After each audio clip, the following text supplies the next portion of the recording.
center our thoughts, O God, and our hearts upon these words of your servant Paul and what they can speak from an ancient church to a modern one of what it means to express our gratitude.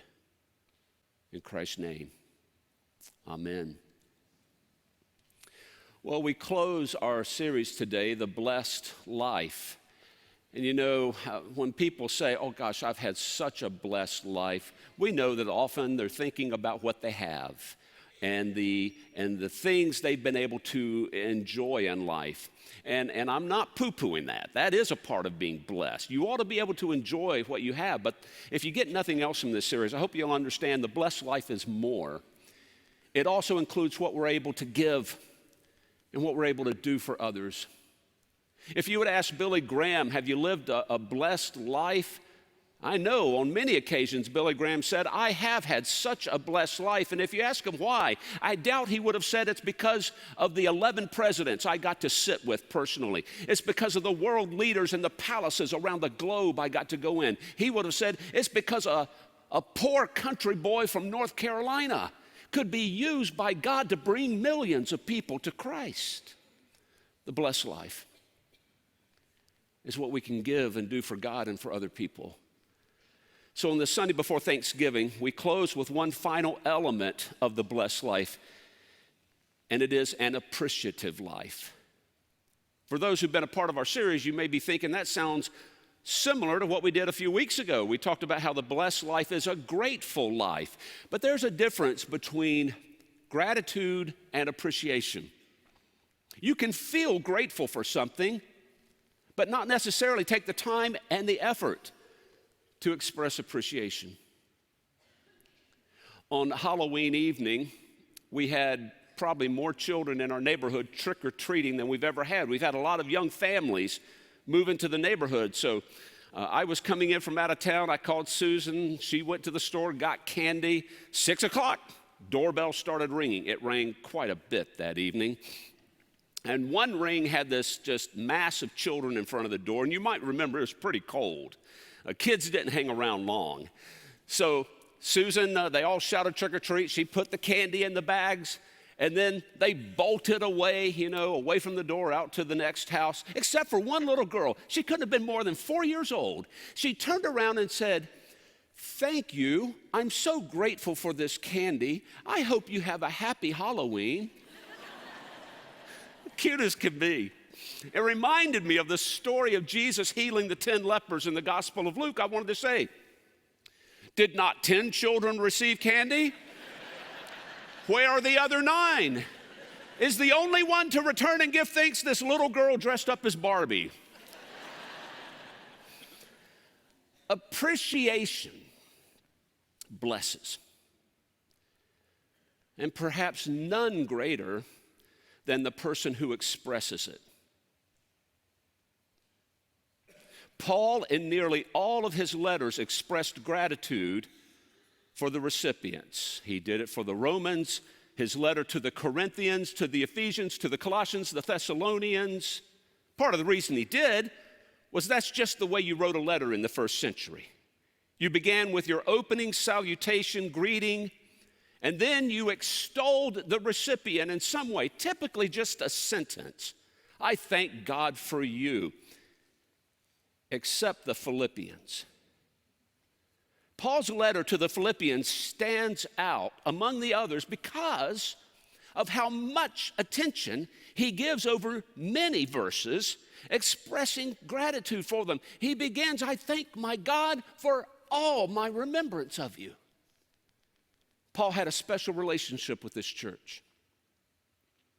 Philippi was the first city in Greece Paul visited when he came to that country on his second missionary journey.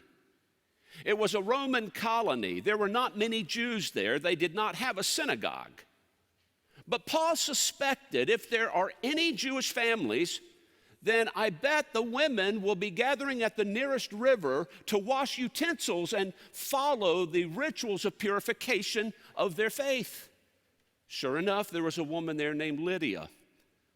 Paul got into a conversation about Jesus with her. She invited Paul back to her house, and she and her whole family were baptized. And her home became the church in Philippi. Now, Paul left Philippi. He went to Thessalonica. He went to Berea. He went to Athens. But he never really left Philippi. He stayed in close communication with this community. They gave generously to Paul's mission of helping the widows in Jerusalem whenever they heard that Paul was in prison. They wrote with anxious worry, "How are you? Are you okay? Accept these gifts. We hope they'll be of help." There was a very tender, close relationship between this pastor and the church. I know that we live in a day and time when it is terrifically easy to get down on the church. You bring enough Christians together and start talking about church wounds, and you'll need to hunker down because you're going to be there a while. Everyone has a story to tell, and you can start on the stories and begin to get down on the church and begin to question, do we even need the church anymore? But it's important to do the other and to remember what's good about it. To remember the people who showed you unconditional love in the church. The people who maybe when you were a child took you under their wing, loved you, cared for you, invested in your future. Because when it's at its best, there's nothing like the church. So thinking of Philippi, Paul grabbed parchment and quill and started his letter. I thank my God for all my remembrance of you. It's important to express appreciation. When I came to St. Luke's 12 years ago, I shared on this Sunday before Thanksgiving how I was in what I called my year of gratitude. I had made it a spiritual practice that year to go to different people for whom I was grateful. Grateful for their influence, their investment in my life, what they meant to me. And so I started looking people up. Some of them I had not seen in years. My basketball coach from high school. Hadn't seen him since graduation. The pastor of my home church under whom I entered the ministry. Old teachers and professors and friends. And with each visit, we didn't just catch up on life, and I didn't just thank them. I told them why. I said, here's what you did in my life. Here's the difference that you made for me. None of those visits ended with a dry eye. I think I got that from my father. My father drilled into me, you always say thank you. A good example is when I went to college. I had to work hard to afford college. I got every scholarship I possibly could. One of them was called a Swicegood scholarship. It was for pre-ministerial students, undergrads looking to go to seminary and become pastors one day. It paid $1,000 a year, which, this tells you how long ago it was 20% of my total annual tuition. So it was a big scholarship to be able to get. I had to meet a minimum grade point average and maintain that. And I also had to have church officials write letters vouching for my character. That was harder than meeting the grade average, but I got it. And I called my parents and told them about it, and my dad's first statement was, "Who was Swicegood?" I said, "What?" He said, "You said it's called the Swicegood Scholarship. I'm assuming it's named for somebody. Do you know who it is?" "I don't know who it is." He goes, "You need to find out. And if that person is still living, you should thank them." Okay, Dad. I found out that the original donor was a widow named Mildred Swicegood, and would you believe, lived a half a mile from my parents' house. So the next time I was home for a visit, I called this woman and asked if I could come by for a visit. Drove to her home expecting to drive up in front of a mansion. I mean, you gotta be rich, don't you? To give a scholarship that can pay that much tuition to a student every year? I mean, only mega wealthy people can give scholarships. Imagine my surprise when I drove up to a condominium. It couldn't have been more than 1,200 square feet. And this widow came and greeted me, and we sat down. She explained how her son was a Presbyterian pastor. He went to the same college. And when her husband was living at the time, they appreciated so much what the college had done for their son, the education he got. They said, you know what, let's take a chunk of our savings and let's invest it in a scholarship. Oh my goodness. That visit changed my life in many ways. You know why? Because if I had not made that visit, I would have been so proud of myself. I would have beat my chest and said, I earned my way through college. I had to earn every scholarship I got. I worked after school. I did it. And I realized I'm nothing more than the recipient of other people's gifts. Without them, I don't do much in life. None of us do. None of us do. We don't get through this life alone. And even if we could, would it be worth living? Oh, it's so important to practice rituals. Rituals like appreciation that help us remember we're recipients of gifts that are meant to be passed on through our lives. Getting ready for the Sunday, Pastor Mindy had a thought. She recommended that we offer as a Thanksgiving ritual this week maybe what is a little bit of an addition to something you do. How many of you, when you sit around the table, perhaps it's your family, maybe other friends, you have a ritual where you say, now let's go around the table and everybody say something we're thankful for. Anybody do that? Okay, quite a few of you. Let's all say something we're thankful. Everybody says something, you know. But I love this idea. Mindy said, you know, what if we have everybody say why? Not just what, but why.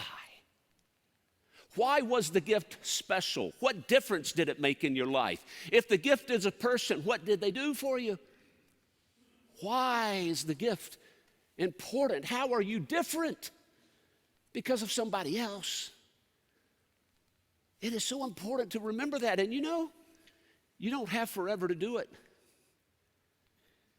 You don't have unlimited time to be able to go to people and to say, thanks, I'm so grateful that 3 weeks ago my sister called on Saturday and said, Rob, can you come? She hadn't done that before. And I made a quick trip down for one day with my mother. And that was the last time I saw her. The last conversation of any count that we had, I helped her outside on the deck. It was a sunny day, comfortable enough to be outside. And for a few minutes, there's just the two of us. I could tell by the look in my mother's eye, I don't know that she recognized me. I said, Mom, I came to say thank you. You were a good mom, and I appreciate you. She stared off. I don't know how much really sank in, but you never do. The point is not for us to question how much sinks in when we express appreciation. The point for us is to say it. The next morning, when Mom got up, she had no memory of my being there the day before.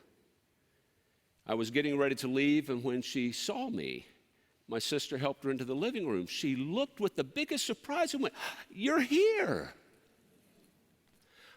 I believe I will see that look again one day. I believe I will see my mother in heaven, and with great shock and awe, she will look at me and go, you're here?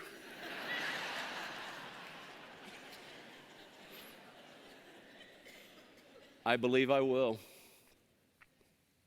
Pastor Javon is preaching for Mindy today at Midtown. And again, when we were working on this, Javon shared about a social media movement right now called Give People Their Flowers. What it means is don't wait until somebody dies to give them their flowers. Give them their flowers while they're alive. Go to them and thank them. Tell them why they've made a difference in your life. Do you have someone you need to give flowers to today? Is there someone you can share appreciation with for the difference they made in your life? Because without them, you wouldn't be where you are. Paul wrote to the Philippians, I thank my God for all my remembrance of you. My preaching professor in seminary explained that Paul's phrase in the language he wrote, Greek, is an unusual one in which the personal pronouns can be interchanged. It can say, I thank my God for all my remembrance of you. It can also say, I thank my God for all your remembrance of me. He did it again just a few verses later.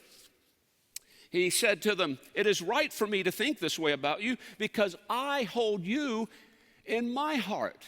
It could also read just as easily, because you hold me in your heart. Well, now, which is it? How should you know which way to translate it?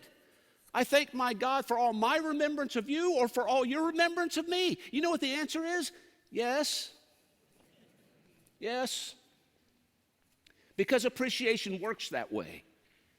It's mutual. Somebody does something for you, you express appreciation. It draws out of them an appreciation. So one gives it, the other receives it. One receives it, the other gets it. It's back and forth. It's mutual. It's the same. And when you know that and when you live that way, appreciation itself becomes a gift instead of a reward. And the gifts of life can get lessened when appreciation becomes a reward. You give a gift to somebody. A few days later, you check your email. Maybe they've written a little thank you note. Nothing from them. You check your email the next day. Still no message. You go to the mailbox. Well, I'm sure they probably sent a thank you note in the mail. There's nothing from them. You go to the mailbox the next day. Nothing. You go the next day. What's happening? You're beginning to get a little agitated. They can't even say thank you. How unappreciative and ungrateful. I don't know that I'll give them anything anymore if they can't even say thank you. And you know what happens? The gift becomes worth nothing. But when appreciation is the reward, you know what it does? You know what it does? It becomes your key to unlock a prison door.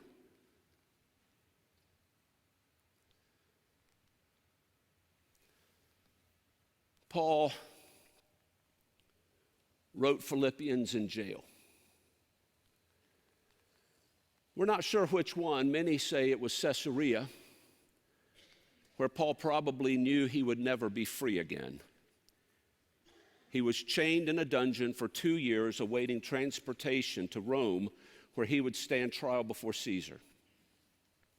It was probably there Paul received a gift from the Philippians, and he wrote a letter to them. What's unusual about the letter is it's one of the shortest Paul wrote, just 4 chapters, but 16 times he uses the word joy, rejoice. You read Philippians 4 times a chapter, joy, joy, joy, and you have no awareness that Paul is writing from a prison, because his expression of appreciation has liberated him. It has set him free regardless of his circumstances. He's free.